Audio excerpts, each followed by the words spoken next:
Ja siis muidugi poiss pani hirmust jooksma. See elajas jooksis tal kõrval. Nemad läksid nimelt ja tegid lahti ühe korteri ukse, mis oli üle 40 aasta olnud suletud.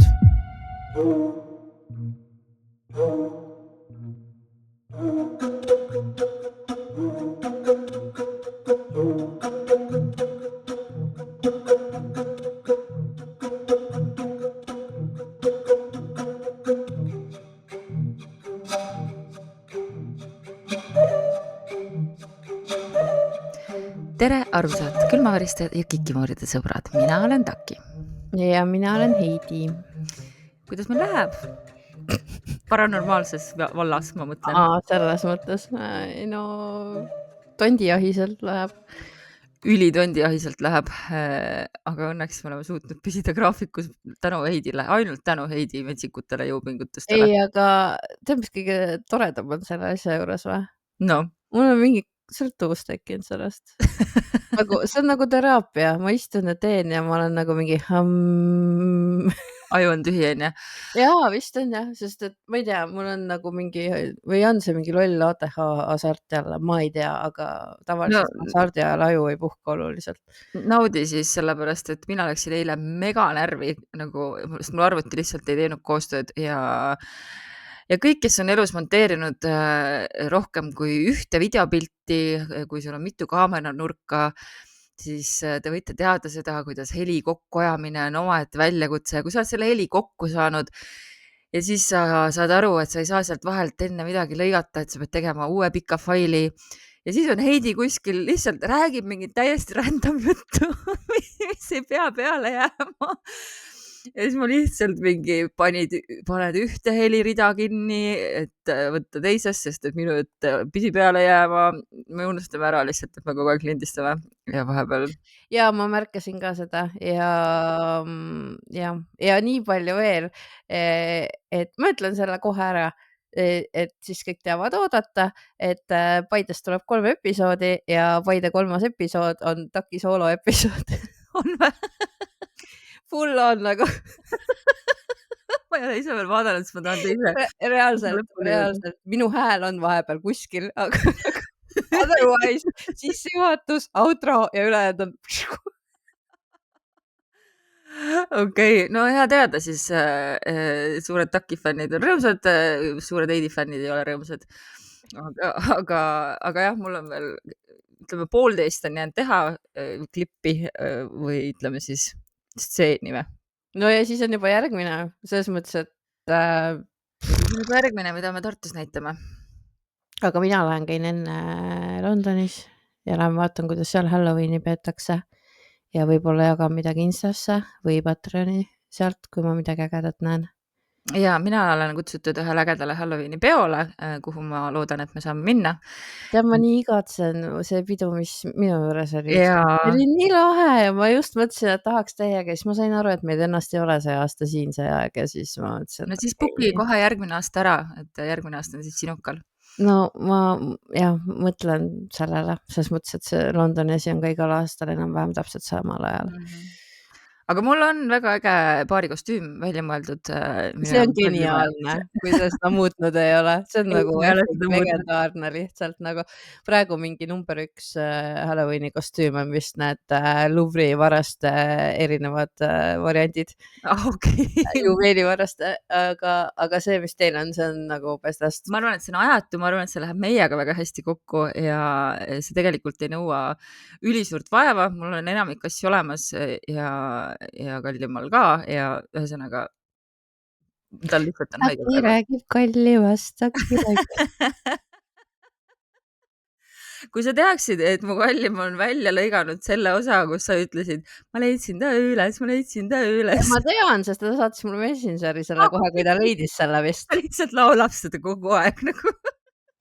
Sellest tuleb uus hitt, ma ütlen teile. Ja, nii et sa oled meie inside joke nüüd. Lisaks kõigele muule. Lisaks kõigele muule. Aga jah, selles osas on tore. Tuletsimegi meelde, tahtsin juba eelmine saade või üle-eelmine saade rääkida, aga mul ei olnud meeles kõik juhtumised, et kui ma oma kallimaga kokku hakkasin, siis hakkas tema elus juhtuma igasuguseid kummalisi asju paranormaalsete sugemetega, mida ta ei olnud varem kogenud. ta nimetab neid minu sõpradeks, kes toimetavad. Näiteks hakkas vilkuma üks koridorilamp, mis varem ei vilkunud ja isegi nüüd ta kolis sealt kohast ära ja kui me viimast korda seal käisime, siis samamoodi vilkus. Siis hakkas tal see dosaator seepi välja jääma täiesti lambist nagu lihtsalt üleöö. Ja siis minu meelest juhtus seda mitu korda, et tema ütleb, et see ongi mööbel, aga mina ütlen, et ei ole. Ühesõnaga külmkapp või selle valamu alune prügikasti kapp niimoodi vajus lahti. Mitu korda. Minu selja taga niimoodi, et lükkasin jälle kinni. Nii et igast huvitavaid asju, neid vist oli veel, aga mul ei ole praegu meeles. Ma tahtsin kusjuures ühe kiviga visata, Selverile tahtsin kivi visata, sest et mina nägin TikTokis siukest asja, et Halloweeni jaoks on täitsa oma seep välja antud. Nii.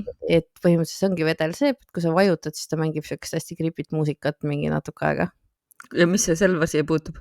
No ma läksin ja ostsin selle sealt endale. Nii. Ja ühe korra ta siis mängis ja pärast seda seep nagu iga teine. Okei, praegu on siis hea moment teile anda ülesandeks, et kirjutage meile, kas ja mida te olete Halloweeniks ostnud või kas te kaunistate oma kodu Halloweeniks. Kommentaaridesse näiteks. Alla kommentaaridesse ja kui te juba siin olete toimetamas, siis ärge unustage vajutada like ka, kui teile meeldib, mis me teeme. Ja kui te ei ole veel kanalis ennast subscribe inud, siis tehke see ka ära. Ja siis see väike kelluke on ka, et teavitusi saaksite. Jaa, see on nii tore, minul on see kelluke peale pandud, et mul on ka. Näen ja siis ma vaatan ka uuesti üle kõik, mis me oleme rääkinud. Ma reaalselt, mul on need kellukesed vist 3 kanalile pandud ja ma reaalselt unustaks muidu ära. Project Zero on üks neist. Jah, sest kui randomly veel tuleb ka, siis on nagu life saving. Ja Tondi ja hooaeg on täies hoos, nagu mainitud. Meil on tulemas siis veel YouTube'is vähemalt 4 osa sel hooajal. Jah. Vähemalt 4. Vähemalt 4. Praegu on 4. Mitte 5. Ja võib-olla 5, jah. Aga ehk siis 2 erinevat lokatsiooni on meil purgis ja kevadhooaeg tuleb kindlasti ka. Väga palju kokkuleppeid on juba kevadesse ka sõlmitud. Nii et ja te olete meid külla kutsunud, mis on hullult lahe. Nii et jätkake ka sellega, sest et paistab, et tondijaht ei peatu. Tondid ei saa otsa. Tondid ei saa otsa. Ja siit on väga hea üleminek saate teemasse, saate lugude juurde, sest et nii nagu ma eelmine kord ütlesin, ma olen Krimist natuke väsinud ja tahaks teha ka Tondi lugusid jutustada. Praegu tondiste aeg.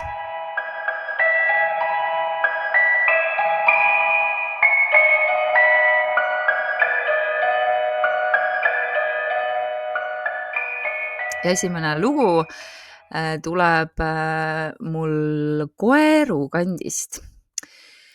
Kui siis Järva Teataja 15. oktoobril 1931 kirjutas.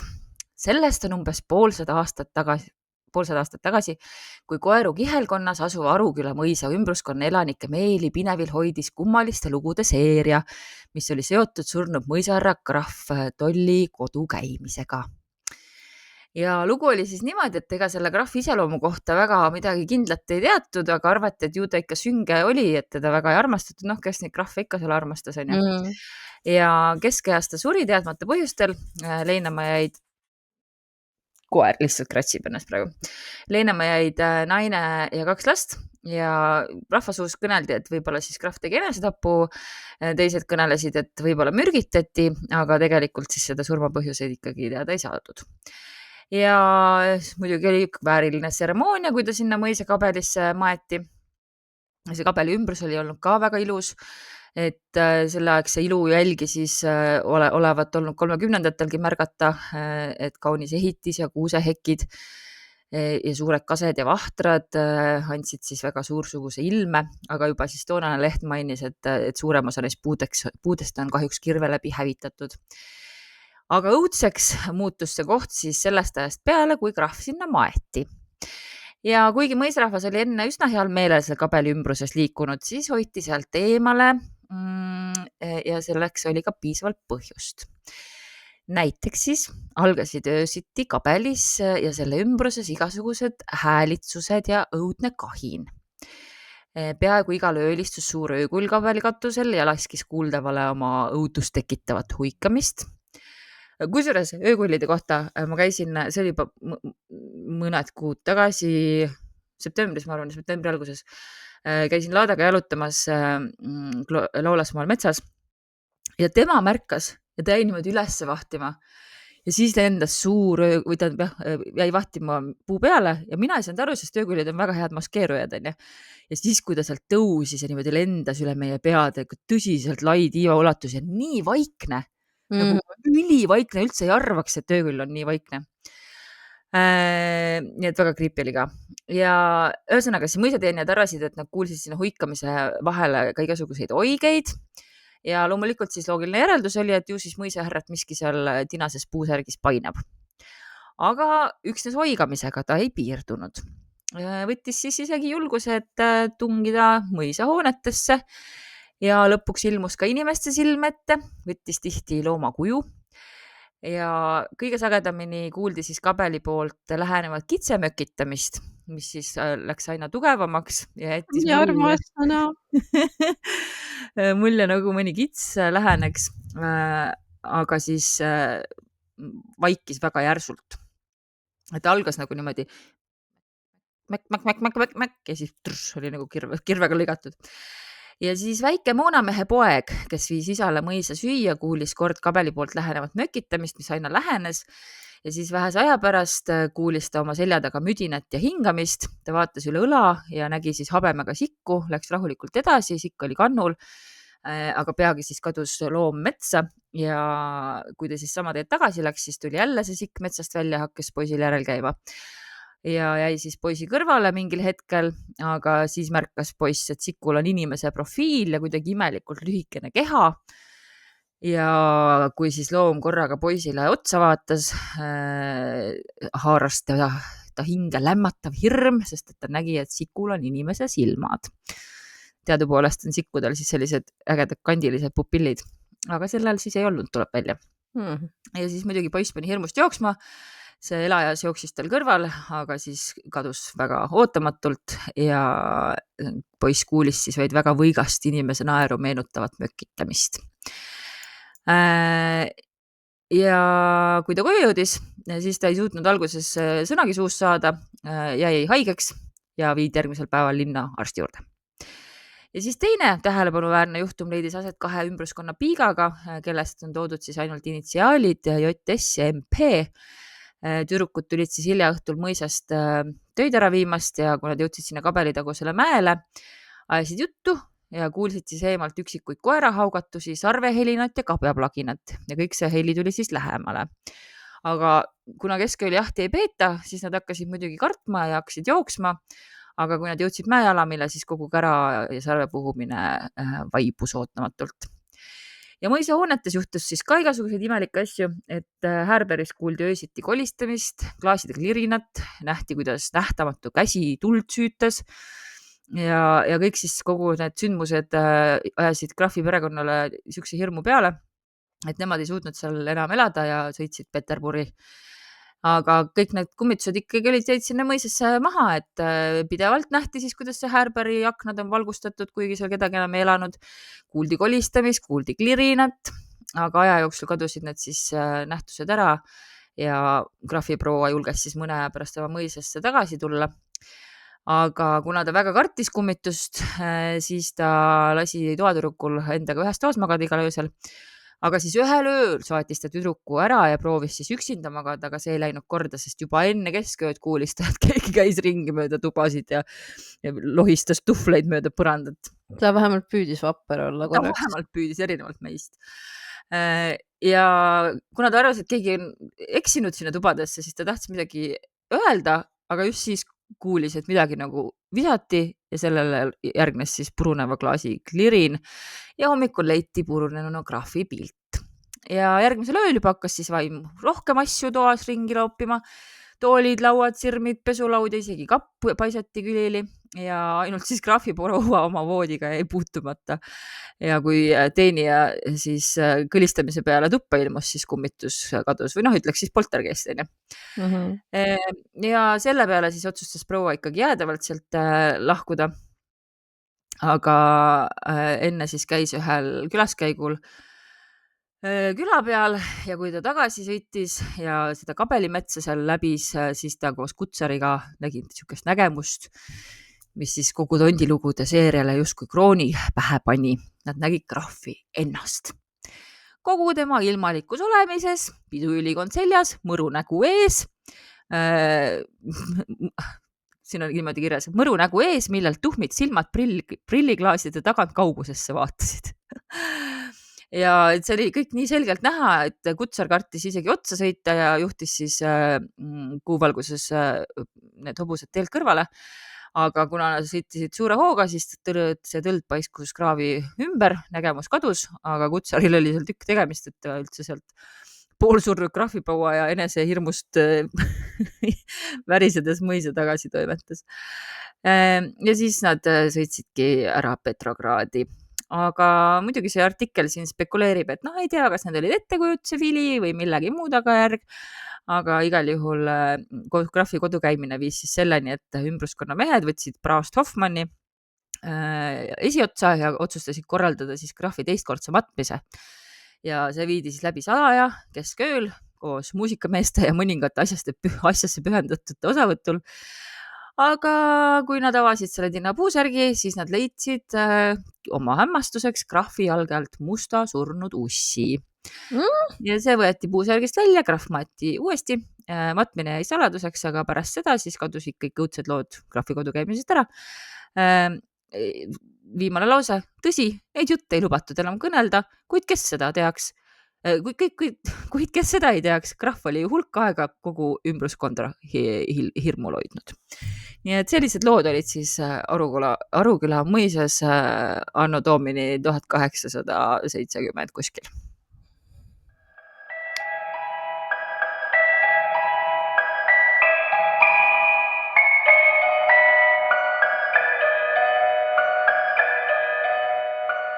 Mina võtsin kätte ja toon teieni täna ühe kuulaja saadetud soovituse. Ja see tuleb Zagrebist, Horvaatiast, millega ma olen tegelenud täna päev otsa. And I love it. Yes. Ma tean, et üks sarnane lugu on juhtunud ka Inglismaal kunagi, aga Inglismaa omast ma olen kunagi kirjutanud minu meelest, aga sellest Horvaatia omast mina näiteks ei olnud kuulnud mitte midagi. Anyway, 2008. aasta mais siis avastasid siis kortermaja hooldustöölised midagi eriti siukest kõhedaks tegevat. Nemad läksid nimelt ja tegid lahti ühe korteri ukse, mis oli üle 40 aasta olnud suletud. Okei. Ja nad leidsid siis sealt kõigepealt eest siukse 40 aasta taguse korteri sisustuse, rämedalt tolmuse ja magamistoa voodist leidsid nad lebava naise. Okay. Ja selle naise nimi oli siis Hedviga Koliku. Ja tema siis sündis 20. aastate paiku. Elas ta siis seal Zagrebis Medvedškali linnaosas. Ma ei tea häälduse kohta mitte midagi, nii et ärge üldse isegi mõelge seda mõtet. Ja viimati oli teda siis nähtud kas 60ndate lõpus või 70ndate alguses, keegi nagu täpselt ei teadnud. Issand, kui kurb. Tema naabrid siis arvasid, et ta oli välismaale kolinud. Arvati, et võib-olla Saksamaale, et paljud tol ajal olid sealt Saksamaale kolinud ja mitte keegi ei pöördunud politsei poole, mitte keegi ei kontrollinud, kas ta on kodus, kas ta on elus. No mitte midagi. Ühesõnaga see korter pandi lukku ja aeg tegi seal siis oma töö. Ja see sündmuskoha kirjeldus on nagu üsna sihuke sest to be honest, miks ma olin üldse väga valmis selle loo ette võtma, oli see, et see on reaalselt mu kõige suurem hirm nagu. Et sa sured voodisse ja keegi ei tule sind otsima. Voodisse üleüldse koju ja ma jään siia nagu nii kaua, kui ma ära kuivan. No arvestades, kui palju lapsi ja kasse sul on, siis vaevalt.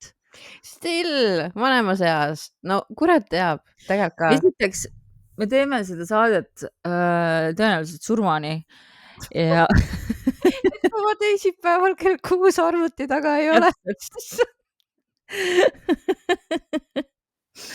Kui sa teisipäeval kell 6 arvuti taga ei ole, siis ma tulen sind otsima.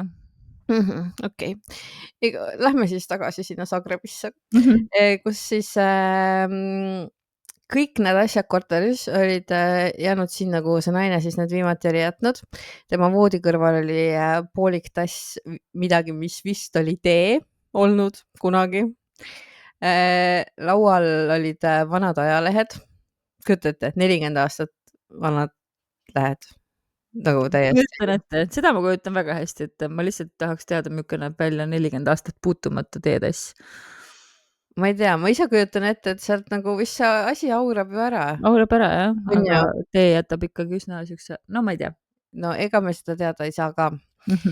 Ja see naine oligi siis elanud üksinda seal korteris. Politseiteatel oli leitud siis sealt sündmuskohalt mitte ühtegi vägivallamärki ja nemad siis arvasid, et kolik suli loomulikku surma. 40-aastane naine, no ma ei tea. Et ilmselt oli tal mingisugune une pealt südamerike something. Okay. Ja kuna see korter oli tema nimel, kõik oli korrektselt seal kinni, midagi ei haisnud. Reaalselt oligi kuradi 40. Arveid tuleb ju kogu selle aja jooksul. I don't know, äkki oli tehtud mingi... Ma mõtlen, kui see on kortermaja, siis sul on ju 60. otsekorraldus. Ma ei kujuta ette. Igal juhul see lugu oli nagu 2000-te alguses siis plahvatas täiega ja sellega seoses nagu levis mingi metsikult valeinfot, sellepärast et enamik või mitte enamik, aga paljud Euroopa väljaanded kirjutasid sellest ja Saksa ja Austria ajalehed näiteks avaldasid siukseid artikleid, mille pealkirjaks oli naine, kes veetis 42 aastat surnuna teleri ees. Aga ta oli voodis? Aga ta oli voodis, ta oli teises toas üldse. Okay. Ühesõnaga, temast on saanud nagu omamoodi legend, aga seda, et ta oli seal voodis, seda siis kinnitasid vähemalt 2 Horvaatia allikat. Vot, ja jah, siuke kurb lugu, mis ei ole mõrvalugu, mis ei ole kummituslugu, aga mis vajutas mulle väga tugevalt selle hirmu peale. Väga ja siukest seda eksistentsiaalselt hirmu esiteks suremise ees ja teiseks unustatud saamise ees. Ja üksildus ka, ma arvan, sest et nagu ma mõtlesin just seda, et okei, et me käime tonte jahtimas, meil on nagu üsna hirmus, üsna tihti seal ja muidu elus tuleb ka mingeid hirmsaid asju ette, on ju. Aga vaat see on ikka nagu kõige hirmsam minu meelest, et sa oled üksi, sind unustatakse ära ja isegi kui sa oled surnud, siis sa ootad 40 aastat, et keegi su üles leiaks. Jah, see puudutab seda minu suurimat hirmu teadmata kadunuks jäämise eest. Aga ma tahaks loota, et te tulete ikkagi vaatate korra kodu läbi. Ma arvan, et sinu puhul kehtib sama asi, kui me siin surmani seda asja ajame, et üldiselt, kui seda teisipäeval kell 6 ei ole olemas või kirjuta mulle palun paar ekstra minutit, siis nagu...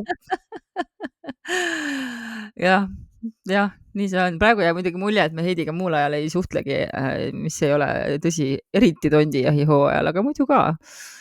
Jah. Muidu ka.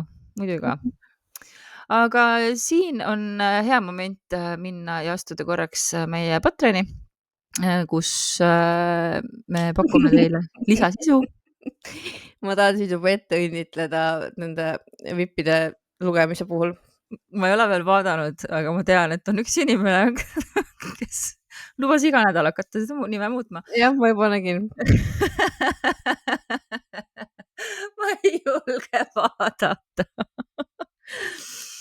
oi, ta nokkis mind. Sa pead selle ette lugema, sa pead selle ette lugema. no, ma vaatan, kus ma saaks eks sa siis loe. igal juhul lisaks sellele, et seal on mingid inside joke'id, on seal tegelikult ka lisasisu Patreonidele boonusosad täies mahus. Tondi õht tuleb varem teieni nädal aega ja muud meie saate märkmed, saate valida teemasid ja kõik meie uudised lähevad ka esimesena sinna. Ja on ka tasuta sisu, nii et tasub meid ka seal lihtsalt jälgida, et olla kursis kõigega, mis me jagame, eriti kui sul ei ole soovi aega sotsiaalmeedias veeta, siis sealt saad kogu info. Sealt saab kindlalt kõik, seal saab kindlasti kõik palju varem ja teine asi on see, et tegelikult päris kõike, mis seal on, me ikka sotsiaalmeedias vist ju ei jagagi. Jah, nii see täpselt on. Aga jah, siis kõigele lisaks me täname nimeliselt ka meie ma panen mute'i peale ennast nii kauaks. aga suur aitäh meie VIP-külmaväristajatele, kelleks on Indrek, Pillerin, Mumm ja Volkergeist, Keit, Anne-Mai ja Taki Kallis oled. aitäh Kikkide sõbrad, Hufflepuff, Valentin, Heigo ja Maarja-Liis ja aitäh külmaväristajad Endre, Kelly, Kräkiga, Erika Edlin, Kats, Ülo, Maarja, Merle, Shirley, Malle, Ketrin, Kadi ja Oliver, Krista, Virastus, Väike, Krets, Merite, Valge Siil, Elin, Helina, Liina, Kersti, Erki, Anni ja Anju, jätan siin pooleli. sa said hakkama sellega? ma sain hakkama sellega, ma ootasin hullemat. ja siis veel suur aitäh Marta, Friida, Ilona, Anne Tondiste, Kristin, Miila, Regli, Annika, Airi, Elisabeth, Helen, Karena, Helena, Hundiplika, Kreetsu, Diana from the Moon, Kristel, Bell, Gratu, Karina, Käti, Liina, Sirel, Vares, Madara, Matsu, Kertu, Heili, Piret ja Hiie. nii pikaks on see nimekiri veninud, meil on tõesti nii suur au ja suur aitäh teile, et meid usaldate ja meid toetate ja me omalt poolt püüame anda kõik, et olla selle usalduse väärilised.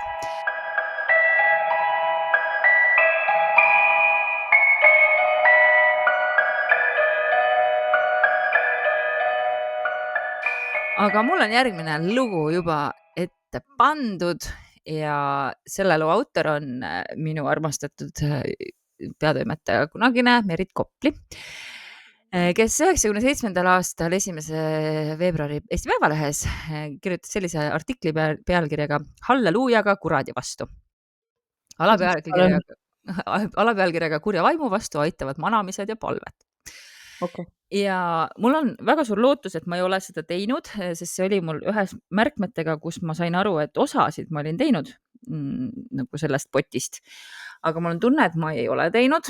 no sinu õnneks mina ei mäleta ka, kui sa oled teinud, nii et meil on väga tähelepanelikud kuulajad, aga ma tean, et ma mõtlesin selle peale ja ma tahtsin seda natuke teistmoodi teha, aga igal juhul hakkame pihta. Merit siis kirjutas, et teemonid pole üldse mingi keskaegne nähtus, vaid seda usuvad siis väga tõsimeelsed kristlased ka tänapäeval, et saatanlikud olevused võivad ronnida inimeste kehasse, vaimu, hinge või kuhu iganes, kust nad siis manamise ja palvete abil välja tuleb ajada. Ja et mitmele pool tegutsevad kas siis kiriku ülesandel või omaalgatuslikult spetsiaalsed kuradite väljaajad, kes siis sajatuste abil inimest pahareti küüsist päästa soovivad, õnnetud aga vahel veelgi õnnetumaks teevad. Ja ma siinkohal saan siis soovitada jällegi seda podcasti The Exorcist Files, kus siis üks päris eksortsist jagab oma case file'e sisuliselt ja mis on ka siis üks raadioteatri vormis. Kusjuures ma ei ole siiamaale võtnud nii palju julgust, et ma oleks seda kordagi kuulanud. See on kohati päris õudne ja aga Aga siis Merik kirjutas, et eriti tugevalt on kuradipeletajad kanda kinnitanud Saksamaal ja 96. aastal mõisteti seal tingimisi vanglakaristus 2 Nürnbergi kirikuõpetajale, kes püüdsid naistest nende intiimsete kehaosade sissemüürimisega kuradit välja ajada. Kuidas palun? See oli lause, mis veenis mind, et ma ei ole seda varem teinud, sest et ma mäletaks, kui ma oleksin rääkinud intiimsete kehaosade sissemüürimisest. Jaa, kindlalt. Ja Memmingenis mõisteti siis 96. aastal 3 aastaks vangi omaaegne sektiliider, kes oli kuradi peletamiseks inimese pool surnuks peksnud. Aga kõige traagilisem surmaga lõppenud kuradi peletamine toimus Klingenbergi linnas ja ma arvan, et seda juhtumit teavad peaaegu kõik paranormaalsuse või siis eksortsismi või teemonite huvilised, sest see toimus 76. aastal. Seda ei ole tänaseks unustatud ja tapetud neiu kandis nime Anneliis Michel. Ja tema siis surmakohale saabuvad palverändurid pea kõikjalt Euroopast ja teda austatakse kui märtrit ja ma tegelikult ei uurinud, ma võtsingi lihtsalt selle artikli. Siin te saate süüdistada jällegi minu toredaid õppejõude, kes annavad mulle sellel nädalal lugeda Jossif Stalini 13. aasta teksti marksismist ja rahvusküsimusest, kommunistliku manifesti, mille kirjutasid loomulikult Marx ja Engels ja siis veel nipet-näpet. Nii et ma olen peast täiesti kommunist praeguseks. Aga igal juhul see Anneliis Micheli juhtum on siuke, ma mäletan, et ma käisin ülikoolis esimest korda, kui ma olin seal 20. alguses ja ma leidsin kuskilt selle Anneliis Micheli ühe siis eksortsismi lindistuse ja see oli mul arvutis.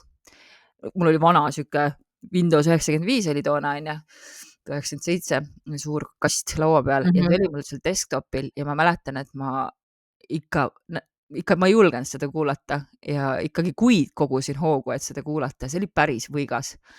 Nii et see lindistus on kindlasti kuskil interneti avarustes olemas.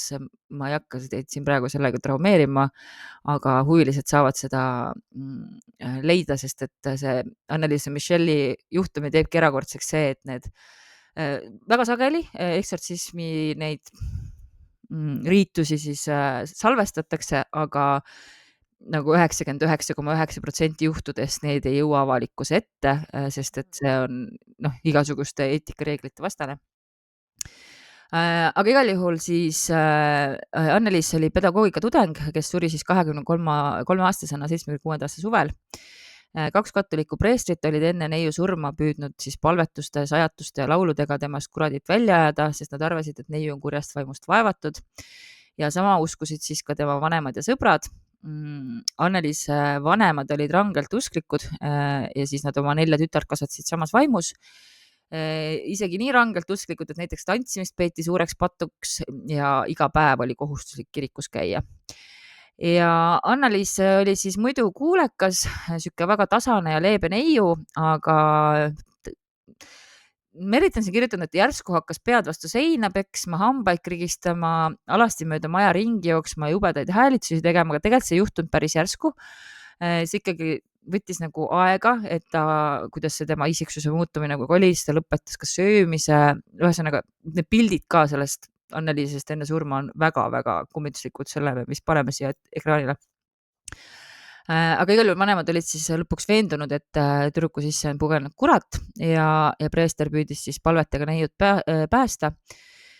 Aga kui ta näiteks risti hoidis tema kohal või siis oligi neid palveid luges, siis tabasid neiut koletud krambid, hakkas tõmblema, sõimas kirikuõpetajad sitapeaks ja seaneoks.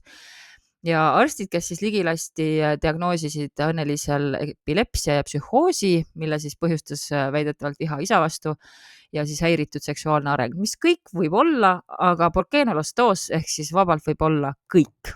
Et võib olla, et siin on nagu nii psühholoogilised, füsioloogilised kui siis ka paranormaalsed asjad koos nagu.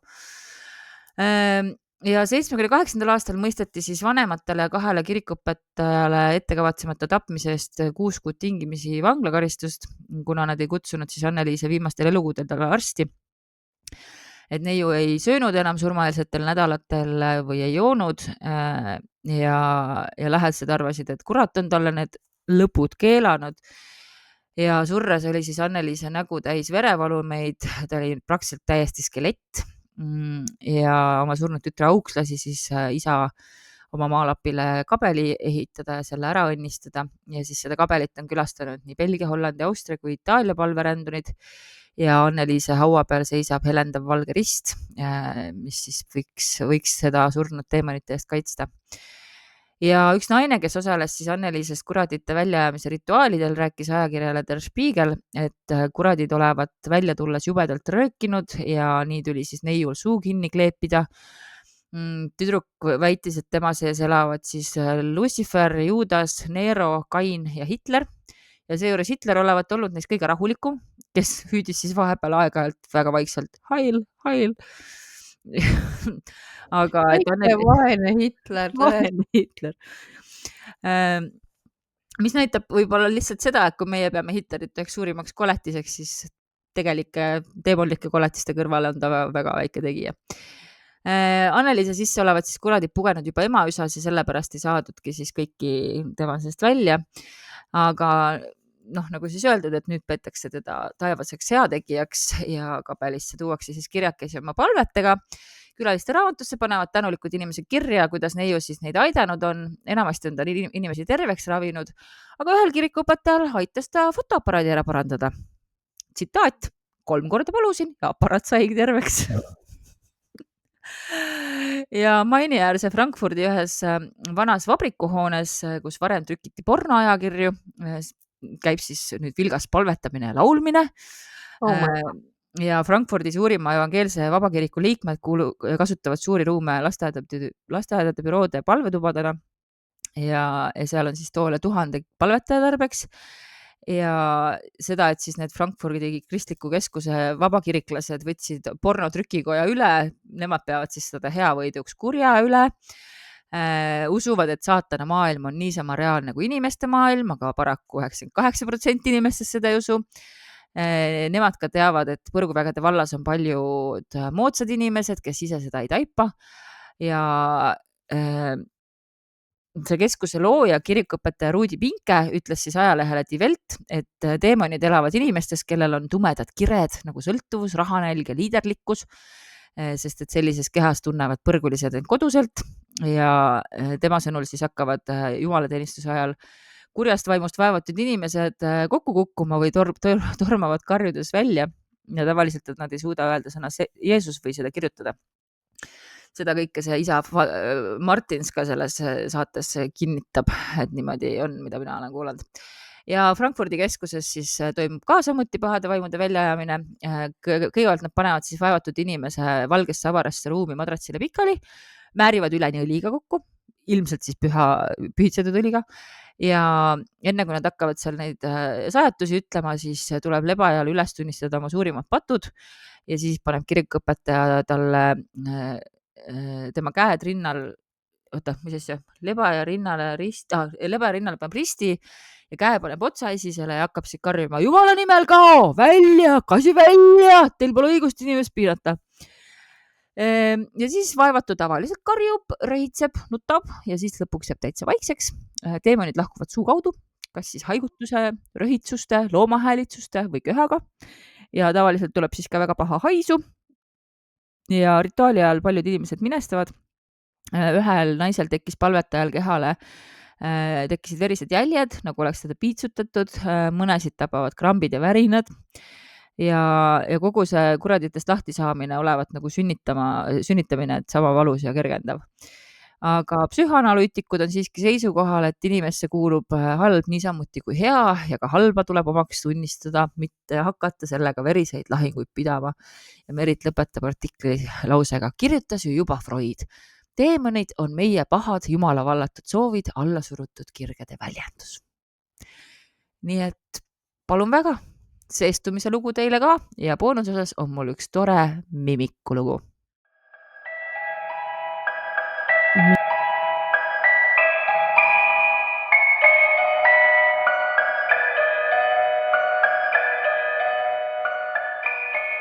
Mul on ka kummituslugu. Juhu! Ma kaevan selle välja. Täna mul on ka kirjandus siin, Magilise maailma lood, väljaanne number 4. Väga siuke udupeen, ma ütleks lausa. Väga udupeen. Ja siin on siukene lookene, mille pealkiri on Kummitusmaja. Ja kõik see leidis aset siis USA-s, aga seal USA osas, kus elavad staarid. Hollywood. Ehk siis Hollywood, kus oli siis 23-aastane saksa näitlejatar Elke Sommer just siis filmimaailmas kuulsust saavutamas. Kui tema ja ta ajakirjanikust abikaasa Joe Hyams ostsid endale 64. aastal Californias Beverly Hillsi piirkonnas maja. Ja mõni päev pärast seda, kui nad olid sisse kolinud, hakkas seal juhtuma seletamatuid lugusid. Nagu Hyams hiljem ühes ajaleheloos kirjutas, ei tundnud ei tema ega ta naine huvi üleloomulike nähtuste vastu. Ehk siis meil on 2 skeptikut põhimõtteliselt majas, kus kummitab. Super. Ja tema oli siuke väga paksu nahaga mees ja tema oli ajakirjanik, seega faktid, palun, onju. Ja naine oli nii hõivatud oma näitleja tööga, et talle olid ka omased siuke praktiline ellusuhtumine ja kaine mõistus. Aga need 2 väga 2 jalaga inimest vajasid peagi pisut sellist, ma ei teagi, oma uskumuste ümber mõtestamist. Vist, jah, midagi sellist. Sest et neil seal majas hakkasid väga iseäralikud juhtumid pihta siis 6. juunil aastal 64, kui Elke Sommeril oli parasjagu külas sakslannast ajakirjanik Edith Dahlfeld. Ja kui perenaine hakkas siis külalisele kohvi kallama, küsis viimane, kas Elke ei tutvustagi talle oma meest. Ja mis meest, oli Elke siis üllatunud, sest et tema teada ei olnud abikaasat üldse koduski. Ja Dahlfeld siis vastas, et seda, kes foajees seisis ja just söögituppa läks. Okei. Ja Elke siis mõtles, et ei, see peab ikka Joe olema ja läks meest otsima, aga ta ei leidnud loomulikult hingelistki. Külaline aga muudkui kinnitas, et nägi ässakat meest, kellel olid jalas mustad püksid, seljas valge särk ja kaelas must lips. Ja mehel olnud suur nina, mis meenutas kartulit. Nii et järelikult ei saanud tegemist kuidagi olla siin selle näitlejanna abikaasaga. Sest et ajakirjanikel ei ole apparently kartulit kujutavad nii noasi. Öelda, et ma nii väga loodan, et kui ma kunagi kummitus olen, siis keegi ei alusta minu nagu kirjeldamist. Nina on nagu kartul. Jätsakas ja nina nagu kartul. Ja paarike siis arutas omavahel seda, mis päeval juhtunud oli ja nemad otsustasid, et las ta jääb. Vahet pole. Aga 2 nädalat hiljem kinnitas siis neil külas viibinud Elke Sommeri ema, et ka tema olevat näinud oma alumisel korrusel asuvas magamistoas midagi veidrat. Nimelt ärganud ta siis selle peale, et voodi jalutsis seisis keegi mees, kes teda silmitses. Ja ema polevat jõudnud veel hüüatadagi, kui mees oli juba kadunud. Ja hommikul püüdis siis maja peremees naise ema veenda, et too oli ehk unisena pidanud nagu aknast midagi nähtud kuidagi omale sinna jalgotsi something onju. Aga no ei olnud päris nii vist see asi ikkagi. Ja edasi rääkis siis Hyams, et neil aegadel hakkas tema pere kuulma imelikke asju. Näiteks peaaegu igal ööl korduvat häält, nagu söögitoas oleks nihutatud mööda põrandat toole. Ja näis justkui oleks lauast tõustud ja pärast toolid taas tagasi laua alla lükatud. See on millegipärast nii kuidagi creepy. Oota, nüüd läheb ägedaks, sellepärast, et nüüd läheb meie faktispetsialistist ajakirjanik kohe varsti missioonile. Olgu. Ja kui siis Elke ühel hetkel reisil oli, kuulis mees jälle just öösel söögitoast täpselt neid hääli. Nägi, et aknad on lahti, kuigi ta oli need õhtul haakidega kinni pannud. ja siis ta otsustas, et tema hakkab nüüd monitooringut tegema seal. Vaatab, mis toimub ja ostis elektroonikakaupluses 3 väikest vastuvõtjat ja paigaldas 3 ultralühilaine raadiosaatjat sinna majja. Ja nendega ühendatud magnetofonidele oli siis võimalik salvestada vastu võetud signaale. Nii et meil sai... Tondikütt. Ajakirjanikust tondikütt. Just. Tuttav trajektoor. On. Ja ühe saatja peitis ta siis maja sissesõidutee algusesse, teise pani hoone esiukse lähedale ja 3. siis sinna söögituppa, kus ta öösiti veidraid asju kuulis. Ja lõpuks ta siis võttis kätte ja asetas söögitoa toolid korralikult omale kohale, kus nad olema peavad ja tegi jalgadele valge kriidiga ringid ümber nagu põrandale nende kohtade peale. Ja öösel kuulis ta siis juba tuttavaks saanud toolide tõmbamise häält. Haaras 38 kaliibrisele revolvri, läks vaikselt trepist alla ja astus läbi esiku söögitoa avatud ukse poole. Ja hoides siis ühes käes seda relva, vajutas ta teise käega lülitile. Ja söögitoas oli kõik vaikne ja rahulik. Toolijalad olid kriidiringide sees omal kohal ja ringid ei olnud kuidagi laiali veetud. Müstika. Täielik müstika. Siis on tõeline kummituseli. Hiljem linte kuulates tegi ta kindlaks, et saatjad polnud ei sissesõiduteel ega maja ukse juures mingeid kummalisi helisi registreerinud. Küll aga olid söögitoalindil hääled, mis Hyamsi sõnade järgi meenutasid mööbli nihutamise helisid. Need katkesid äkki lüliti klõpsatuse peale ja peremehe toas viibides oli kuulda üksnes, kuidas ta ise närviliselt köhis.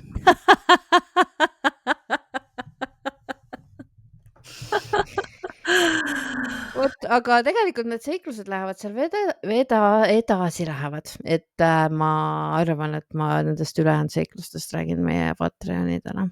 Super, aga ärge siis unustage, et patreon.com/kikimoorid annab teile ligipääsu selle loo teisele poolele ja paljule muule. www.kikimoorid.ee on ka koht, mida tasub külastada, sealt saab meile lugusid saata. kikimoorid@gmail.com ootab lugusid. Õige pea ongi juba kuulajate saade ja oluline on veel see, et kuni 14. saab tellida mystery boxe ja aitäh neile inimestele, kes on seda juba teinud. Väga nunnu on saada neid e-kirju, et keegi jälle tahab, keegi tahab. Nii tore.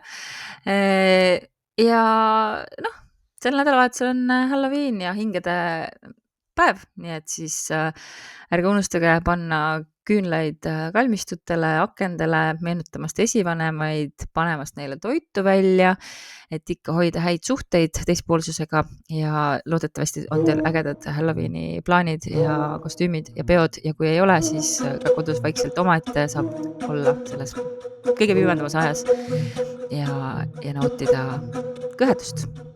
Sest teate küll, mida teha. Püsige kõhedad.